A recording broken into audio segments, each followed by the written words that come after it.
Our gospel lesson this morning is from Mark's Gospel, the 16th chapter, verses 1 through 8, and I invite you to listen to the word.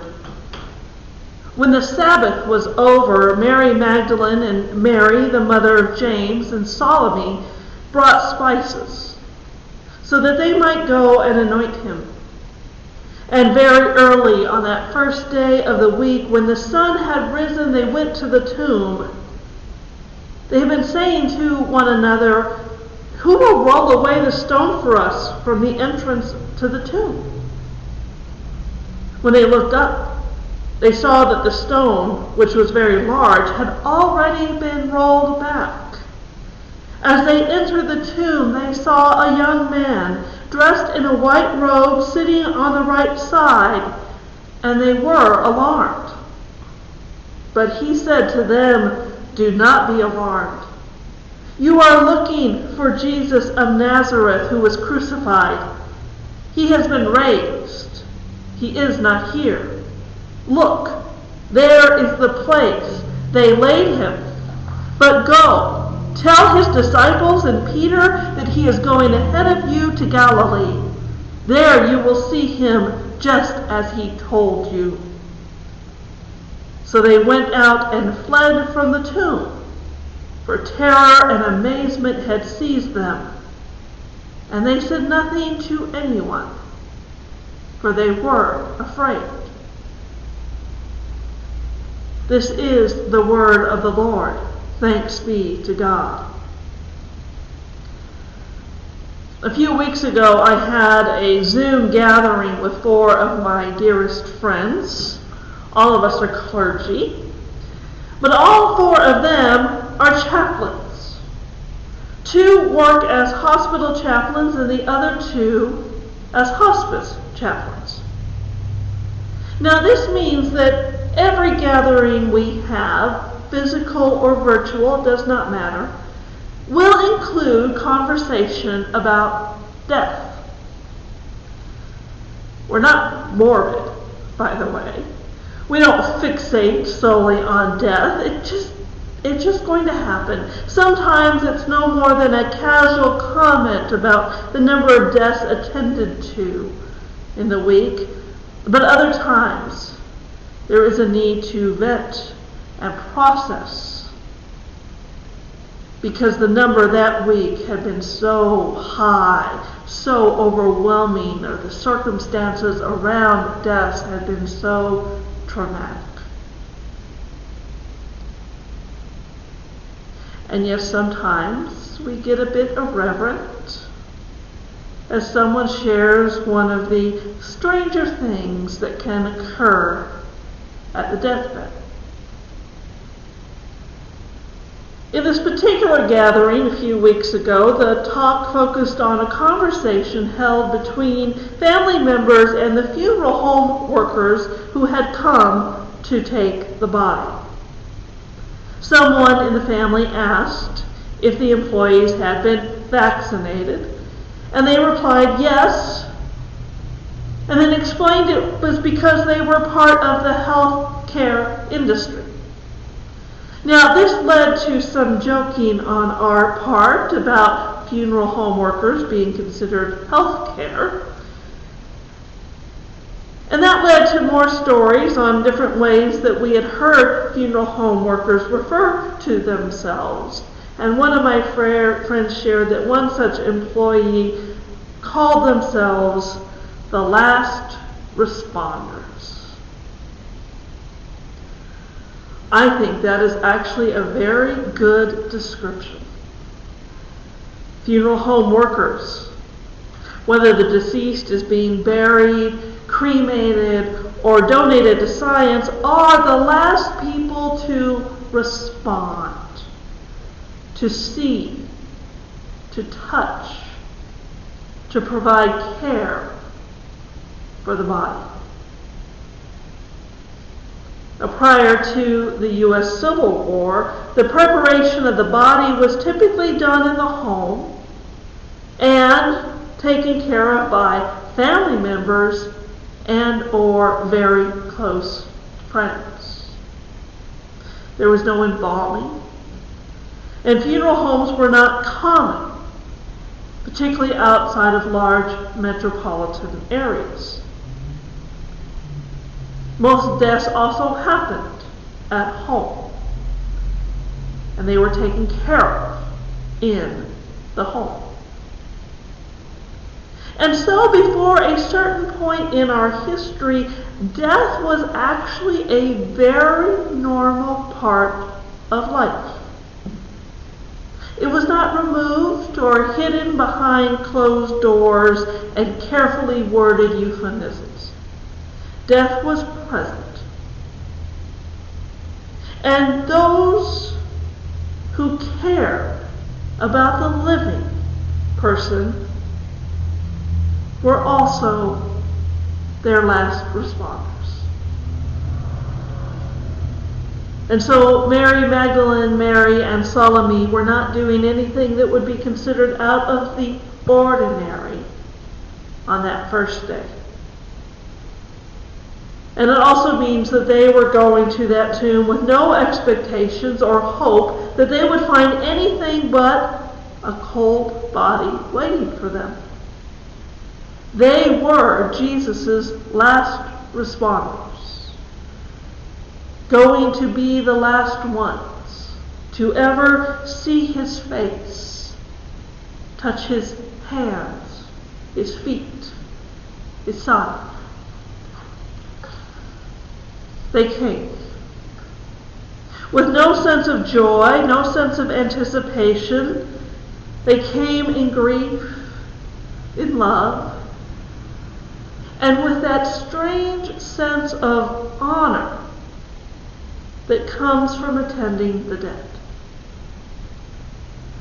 They came to the tomb, believing that they were part of the final act, and that the curtain will fall on this once promising, now tragic story.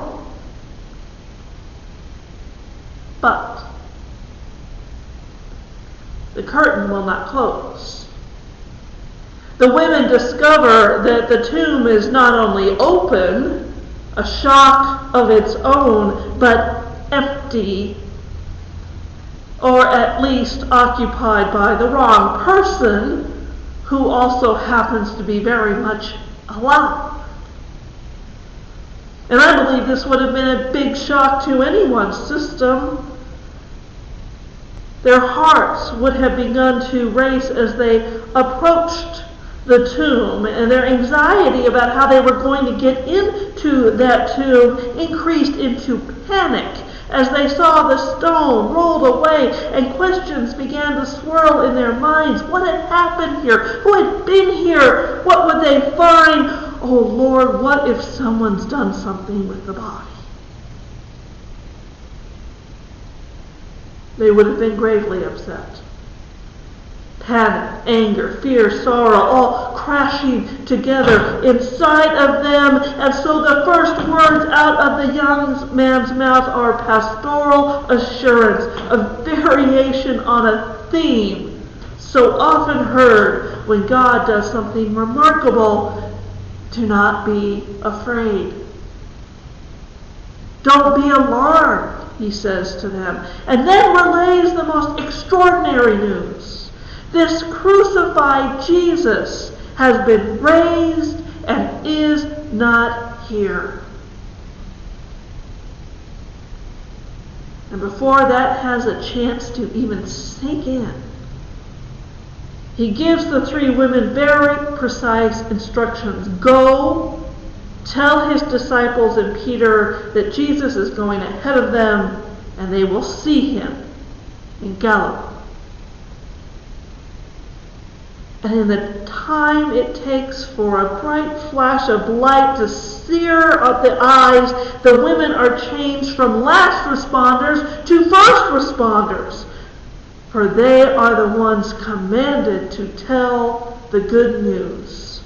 Jesus is risen.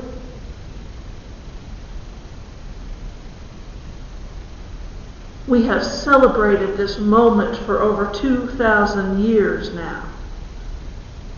But we have so removed ourselves from the presence of the dead that we struggle to appreciate the disorientation and panic the women felt upon hearing this news. We ended with Mark's original ending in verse 8.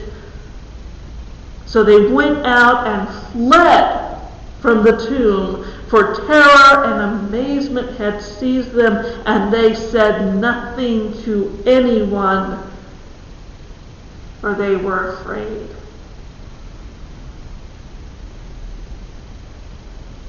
Some well-meaning souls tacked a little last bit on for us after that, probably because there are so many of us that don't like open endings, and yet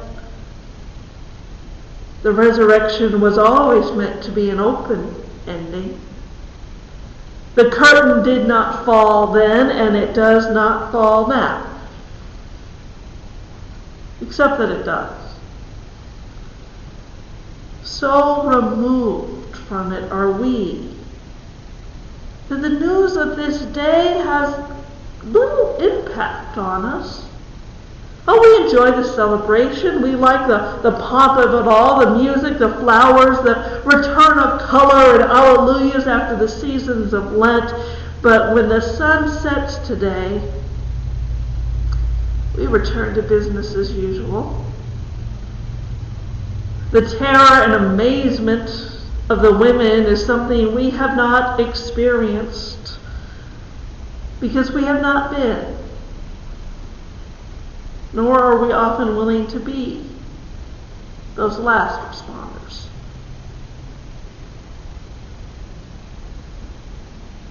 Now, this probably does not sound like the quintessential Easter message talking about death.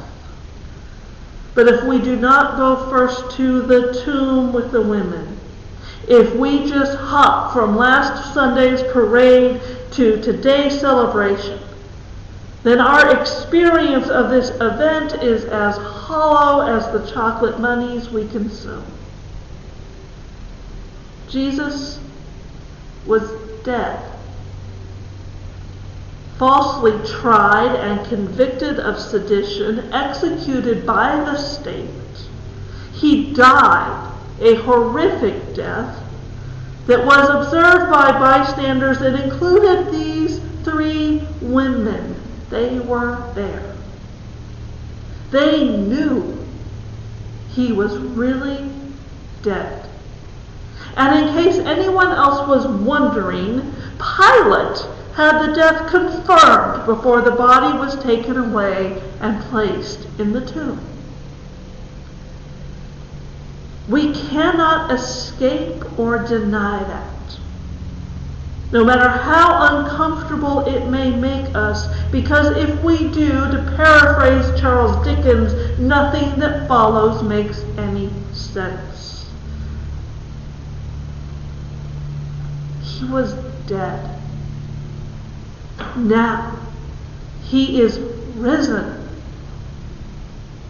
The fearful silence of the women then makes sense, because who would believe what they had heard and seen? The dead do not come back to life. Death is death, and it always had the last word. And with that shorter ending of Mark, it may seem like it still did, but Mark never intended his end to be a sort of closure. Instead, it is an invitation.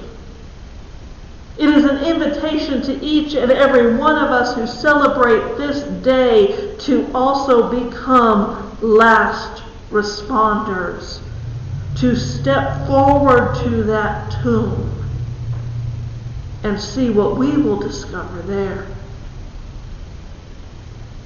And what we will find? The amazement, the earth-shattering, mind-blowing realization that Christ fulfilled his mission, removing the final barrier between us and God. Death no longer has the final word, and the curtain will never completely close. Mark invites us to that place so that we too can become first responders, breaking the silence with the proclamation, Christ is risen, and redirecting our flight response to a ministry of healing. Jesus emerged from that empty tomb and summons us to Galilee for reconciliation and mission. And Mark and Jesus is always a step ahead of our fearful flights, always waiting for us in Galilee, always holding us together, always guiding us back to himself and to our first collective calling, follow me.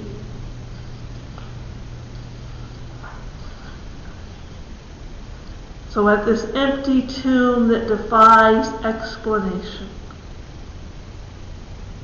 we can find ourselves turned in the time it takes for that flash of light to sear the eyes from last responders to first responders, joining our voices with those 3 women, with Peter and the disciples and those who followed after, raising the words from a hushed whisper to a resounding cry throughout the whole of creation.